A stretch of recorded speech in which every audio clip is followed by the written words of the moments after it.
ஜெயலலிதா காலத்தில் அவங்க பதவியேற்பு விழா நடத்தும் போது செங்கோட்டையன் தான் முதல்ல காலை தொட்டு கும்பிட்டார். ம்.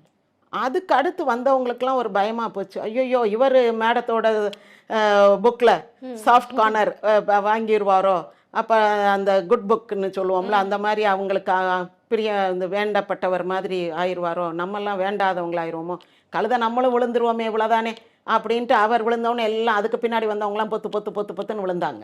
ம். அதுக்கு பிறகு இது ஒரு பழக்கமாகவே போயிருச்சு ஜெயலலிதா பீரியடில். ஆனால் எல்லாரும் அப்படி விழுந்தாங்களான்னா இல்லை, விழாதவங்களும் உண்டு. இப்போ ஐஏஎஸ் ஆஃபீஸர்லாம் பார்த்தோம்னா சும்மா வணக்கம் சொல்லிட்டு கும்பிட்டு போவாங்க, அவங்கெல்லாம் காலத்தொட்டு கும்பிட்றதில்ல. கட்சிக்காரங்கள்லையும் காலத்தொட்டு கும்பிடாதவங்களும் இருந்தாங்க. ம். இப்போ அந்த அம்மா 3வது முறையாக முதலமைச்சராகும்போது 2016 அவங்க வீட்டு வாசலில் ஒரு பெரிய சோஃபாவில் உட்காந்துருப்பாங்க. எல்லாரும் வந்து அந்த பொக்கே கொடுத்துட்டு காலில் விழுந்து விழுந்து கும்பிட்டுட்டு போகிறத பார்க்கலாம். ஆஃபீஸர்ஸ்லாம் பொக்கே கொடுத்துட்டு போயிடுவாங்க. அவர் முன்னாள் மேயர் சைதை துரைசாமி பொக்கே கொடுத்துட்டு இப்படியே கும்பிட்டுட்டு போயிடுவார். அவரெல்லாம் காலில் விழுந்து கும்பிட்டதே இல்லை. எம்ஜிஆர் ஆள் அவர். யார் விழுந்து கும்பலனால நம்ம எதுவும் சொல்ல மாட்டாங்க. அவரை ஒன்றும் அவங்க அந்த அம்மா இது பண்ணலையே.